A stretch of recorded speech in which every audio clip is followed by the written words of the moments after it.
السلام علیکم ناظرین، آج ہم بات کریں گے دنیا کی تاریخ کے سب سے بڑے دہشت گردی کے واقعے 9/11 اور اس کے mastermind Osama bin Laden کی زندگی پر۔ کیسے ایک دولت مند سعودی نوجوان عالمی دہشت گرد بنا، کیسے اس نے افغانستان میں جہاد شروع کیا، القاعدہ بنائی اور پوری دنیا کا سب سے مطلوب شخص بن گیا۔ آئیے جانتے ہیں اسامہ بن محمد بن اوس بن لادن 10 مارچ 1957 کو سعودی عرب کے شہر ریاض میں پیدا ہوا۔ اس کا تعلق ایک نہایت دولت مند اور بااثر یمنی نژاد سعودی خاندان سے تھا جو تعمیراتی کاروبار میں شہرت رکھتا تھا۔ اس کے والد محمد بن لادن سعودی حکومت کے قریبی ساتھیوں میں شامل تھے اور شاہی خاندان کے لیے بڑے بڑے منصوبے تعمیر کرتے تھے۔ اسامہ کی والدہ عالیہ خانم شام کے شہر لازکیہ سے تھیں۔ اسامہ نے ابتدائی تعلیم سعودی عرب میں حاصل کی اور بعد ازاں جدہ کی کنگ عبدالعزیز یونیورسٹی میں داخلہ لیا۔ وہاں اس نے انجینئرنگ کی تعلیم حاصل کی لیکن مکمل ڈگری نہیں کر سکا۔ نوجوانی میں ہی وہ مذہبی رجحان رکھنے لگا اور عرب دنیا میں بڑھتے اسلامی تحریکوں سے متاثر ہوا۔ 1989 میں سوویت یونین نے افغانستان پر حملہ کیا۔ اس وقت اسامہ بن لادن نے افغانستان کے مجاہدین کی مدد کے لیے مالی وسائل، افرادی قوت اور ہتھیار فراہم کرنے شروع کیے۔ وہ خود بھی متعدد بار افغانستان گیا اور اسی دوران اس نے مکتب الخدمات کے نام سے ایک تنظیم قائم کی جو عرب رضاکاروں کو افغانستان لانے اور جہاد کے لیے تربیت دینے کا کام کرتی تھی۔ یہی وہ دور تھا جب اسامہ کا رابطہ امریکی خفیہ ایجنسی CIA اور پاکستانی ISI کے ساتھ ہوا، کیونکہ امریکہ اس وقت سوویت یونین کے خلاف افغان جہاد کی حمایت کر رہا تھا۔ اسامہ کو مجاہدین کا ہیرو سمجھے جانے لگا اور اسے مالی طور پر بھی بے پناہ سپورٹ ملی۔ 1988 میں سوویت یونین کی پسپائی کے آخری مراحل کے دوران اسامہ بن لادن نے اپنی نئی تنظیم القاعدہ قائم کی۔ اس تنظیم کا مقصد اسلامی ممالک میں غیر ملکی اثر رسوخ کا خاتمہ اور ایک عالمی جہادی تحریک کی بنیاد رکھنا تھا۔ ابتدا میں القاعدہ کا ہدف افغانستان اور بعد ازاں مشرق وسطیٰ کے ممالک میں اسلامی حکومتوں کا قیام تھا۔ 1991 میں خلیج کی جنگ کے دوران جب امریکی افواج سعودی عرب میں تعینات ہوئی تو اسامہ بن لادن نے اس کی مخالفت کی اور سعودی حکومت کے خلاف بغاوت پر اتر آیا۔ نتیجتاً اس کی شہریت منسوخ کر دی گئی اور وہ سوڈان منتقل ہو گیا۔ سوڈان نے اسامہ نے اپنے کاروبار اور تنظیمی نیٹ ورک کو مزید مضبوط کیا۔ اس دوران اس نے مختلف جہادی گروہوں کو مالی اور عسکری مدد فراہم کی۔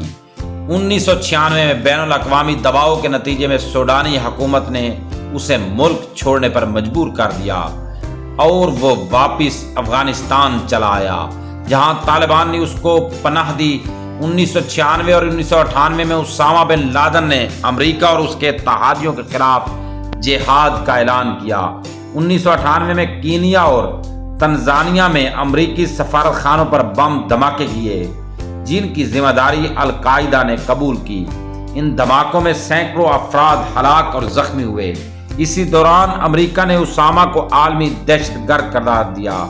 11 ستمبر 2001 کو القاعدہ نے امریکہ میں تاریخ کے سب سے بڑے دہشت گرد حملے کیے۔ 4 مسافر طیاروں کو اغوا کیا گیا جن میں سے 2 نیو یارک کے ورلڈ ٹریڈ سینٹر کے جڑواں ٹاور سے ٹکرا دیے گئے، ایک پینٹاگون امریکی محکمہ دفاع سے اور چوتھا پنسلوانیا میں گر کر تباہ ہوا۔ ان حملوں میں تقریباً 3000 افراد ہلاک ہوئے اور دنیا بھر میں خوف و ہراس پھیل گیا۔ امریکی تحقیقات کے مطابق ان حملوں کی منصوبہ بندی القاعدہ کی تھی اور اسامہ بن لادن اس کا ماسٹر مائنڈ تھا۔ حملوں کے بعد امریکہ نے افغانستان پر حملہ کر دیا تاکہ طالبان حکومت کو ختم کر کے اسامہ کو گرفتار یا ہلاک کیا جا سکے۔ 2001 کے آخر میں طالبان حکومت کے خاتمے کے بعد اسامہ بن لادن روپوش ہو گیا۔ اس کے بارے میں مختلف رپورٹس آئیں کہ وہ کبھی پاکستان کے قبائلی علاقوں میں ہے تو کبھی افغانستان کے پہاڑوں میں۔ امریکہ نے اس کی تلاش کے لیے بڑے پیمانے پر آپریشن کیے، لیکن کئی سال تک وہ پکڑا نہ جا سکا۔ اسامہ کی دہشت گردی کی طرف مائل ہونے کی وجوہات میں کئی عوامل شامل ہیں۔ نمبر 1، امریکی پالیسیوں سے نفرت، خلیج کی جنگ اور سعودی عرب میں امریکی افواج کی موجودگی نے اسے مشتعل کیا۔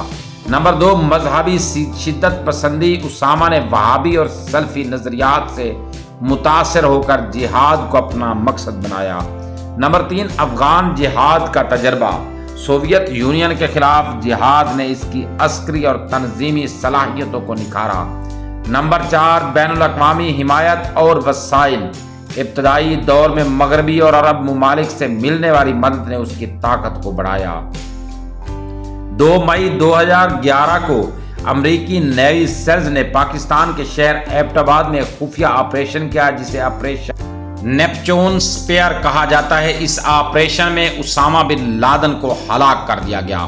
امریکی فورسز اس کی لاش اپنے ساتھ لیں گی اور بتایا گیا کہ اسے سمندر میں دفنا دیا گیا۔ اسامہ کی موت کے بعد بھی القاعدہ مکمل طور پر ختم نہیں ہوئی، لیکن اس کی قیادت کمزور پڑ گئی۔ اس کے نظریات اور تنظیمی ڈھانچے نے دنیا بھر میں شدت پسندی کو جنم دیا، جس کے نتیجے میں داعش اور دیگر دہشت گرد تنظیمیں وجود میں آئی۔ اسامہ بن لادن کو بعض حلقے ایک مجاہد کے طور پر یاد کرتے ہیں، جبکہ دنیا کی اکثریت کے نزدیک وہ ایک دہشت گرد تھا جس نے ہزاروں معصوم جانیں ضائع کی۔ اسامہ بن لادن کی زندگی ایک ایسے شخص کی کہانی ہے جو ابتدا میں دولت مند اور تعلیم یافتہ تھا، لیکن عالمی سیاست، مذہبی شدت پسندی اور ذاتی نظریات نے اسے دنیا کے سب سے مطلوب دہشت گرد میں تبدیل کر دیا۔ 9/11 کے حملوں نے نہ صرف امریکہ بلکہ پوری دنیا کی سیاست کو بدل کر رکھ دیا۔ افغانستان پر حملہ، عراق کی جنگ، عالمی دہشت گردی کے خلاف جنگ اور کئی ممالک کی تباہی اس ایک واقعے سے جڑی ہیں۔ پلیز اگر ویڈیو پسند ہے کہ ویڈیو کو لائک ضرور کریں، ویڈیو کو شیئر کریں اور چینل پر نئے ہیں تو چینل کو سبسکرائب ضرور کریں۔ شکریہ۔